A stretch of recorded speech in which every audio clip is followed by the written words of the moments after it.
এটা মধ্যমা, আর এই আঙ্গুলটাকে বলে অনামিকা, আর এইটা হলো কনিষ্ঠা। হ্যাঁ, পাঁচটা আঙ্গুলের মধ্যে এই 9টা গ্রহ থাকে। এই 9টা গ্রহ যদি থাকে, এই 9টা গ্রহের কাজ এইটা নিয়েই কিন্তু দুনিয়া চলে। আমি সকলেই এইগুলো নিয়ে আমরা চলি। তবে আপনার বর্তমানে সময়ের খুব খারাপ চলছে, বিভিন্ন কাজের মধ্যে হাতে বাধা পড়ছে। টাকা পয়সা তুমি আর করবি দুদিন এখন খরচা হয়ে যাবে। 16 টাকা আয় হলে 15 টাকা খরচা হয়। রবির ঘর খারাপ আছে, এই রবির ঘরটা এখানে দুর্বল। এই রবির ঘর দুর্বল থাকার কারণে টাকা পয়সা হাতে বাঁধতে রাখতে পারেন।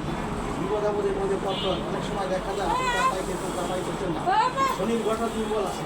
এই শনির ঘর দুর্বল আছে, যার কারণে বিপদাবদের মধ্যে পর্যায়ে দিতে পারে।